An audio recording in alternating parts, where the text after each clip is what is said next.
Naku, viral na talaga itong reporter na to dyan sa Netherlands. Mukhang harapang napaya habang in-interview si Vice President Sara Duterte. Naku, sabi ng iba dyan kasi mukhang binabaluktot nyo kasi yung balita nyo. Nakaraan, dinuduro-duro siya, sinisigawan. Ngayon, nako, ito panoorin po natin ang pag-interview niya kay VP Sara na kung saan mukhang hilaw yung ngiti niya. Ito yung video. Wala ko sinabi kahapon na BBM Sabi niya resign. si VP Sara Yes, hindi ko kahapon. yan Wala po kayong sinabi ever sinabi. Maliwanag yung sinabi, na- nandun ka rin, GMA kahapon. Sir, let her speak. Excuse me, your hair. wala ko sinasabi ever na dapat mag-resign si BBM. Ma'am, kahapon po talagang malakas yung panawagan ng mga taga-suporta na mag-resign si Marcos. Sinabi po ng Malacanang ngayon na kung pinagre-resign po nila ang Pangulo, sino ang makikinabang? Kahit sabihin po ni VP Sara o kayo nagsabi niyan, kayo pa rin daw po ang makikinabang. Meron po ba kayong sinabi? Wala ko sinabi kahapon Ang mga na tao nagsasabi.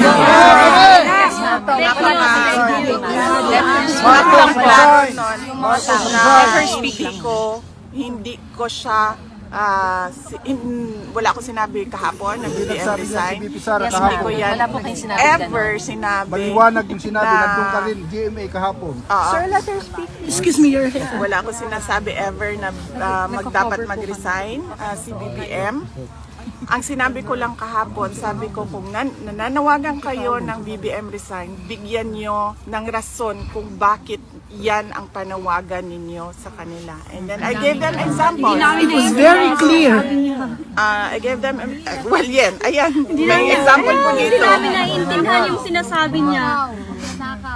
Kasi Maliwanag yung sinabi ni GMA. Anomalya.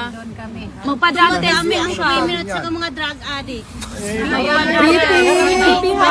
so, yun lang naman ang sinabi ko. Sabi ko sa mga tao, pag nanawagan kayo ng BBM resign, dapat sabihin ninyo kung bakit. Para naiintindihan ng mga nakikinig, bakit ba tayo nananawagan Wala ng po kami resign? Tanong ko lang dito sa reporter na to. Kasi viral po ito, pinag-uusapan siya dyan kung ano yung mga binabalita niya. May mga binibideo-video kasi siya na hindi naman natin napanood sa kung nabalita ba talaga niya. Komportable pa kaya siya dyan sa Netherlands? Parang siya yung binabara palagi dyan. Eh malinaw naman, yung nananawagan na BBM resign, Marcos resign ay yung taong bayan, hindi si VP Sara. Ang paliwanag lang ni VP Sara dyan, kung mananawagan kayo, bigyan nyo ng rason. Anong dahilan kung bakit manawagan kayo na BBM resign? Yun po yung paliwanag ni VP Sara. Para malinaw, baka isipin nyo kasi, itong iba kasi sasabihin, gusto ni VP Sara na mag-resign si BBM kasi siya naman yung makinabang. Taong bayan po ang nanawagan. Kasi kung si VP Sara magsalita yan, kung siya yung manawagan, hindi lang ganyan kaingay yung taong bayan. Lahat yan maglalabasan kasi yung iba ngayon naghihintay lang kung ano yung sasabihin ng Vice President o ibang mga supporter. Kaya itong reporter na to, nako, ewan ko lang kung kakayanin niyang tumagal dyan. Kasi nakita nyo naman yung reaction niya, yung kinontra siya ng mga kasama niya dyan. Ka-video-video ng ganyan. Di ko lang alam, di kasi ako nanonood ng ng GMA. Di talaga ako nanonood po dyan. Di ko lang alam kung ipinapalabas nila yan Napanood nyo ba? Yung nagbibideo-video itong reporter na to na binuduro-duro siya. Binibideo-video niya. Napanood nyo rin ba? Na binalita nila?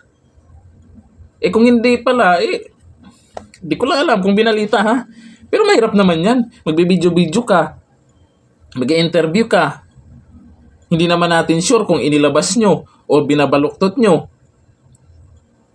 May nakikita po kasi itong mga nasa Netherlands ngayon na baka hindi nila nagustuhan itong balita po ng GMA kaya ganyan sila. Galit sila. Kasi ako, no update talaga ako sa GMA. Hindi naman ako nanonood dyan. Sa SMNI na lang ako manonood. At sa mga vloggers na nandyan. Kasi, sa mga vloggers kasi, walang amo yung mga yan. Pag naka-live yung mga yan, o nagbibideo, lahat yan, ipopost nila dyan. Hindi kagaya ng iba dyan, na hindi mo alam kung mapanood natin sa balita nila. Yun yung kaibahan kasi sa mga vloggers or media. Mga vloggers dyan, naka-live pa. Diba? SMNI, nagla-live pa. Ibig sabihin yan, kung naka-live, kung ano yung nangyayari, walang tinatago. Talagang nakikita. Hindi yung sasalain muna yung mga nangyari, tapos iba pa yung caption. Kagaya ngayon, di ba, medyo magulo yung tungkol sa BBM resign. At least napaliwanag ng ating Vice President, Sara Duterte. Nako, sino ba yung reporter na yan? Maris Umali. Nako, tatagal pa kaya ito? Maganda siguro magpa-sub na siya dyan. O, papalit siya ng ibang reporter. Baka magkainitan. Nako, doon ako na, nung dinuduro-duro siya ng mga nagrarally dyan. Diba? Tingnan natin kung tatagal siya dyan. Nandito natin, Q. Bye-bye.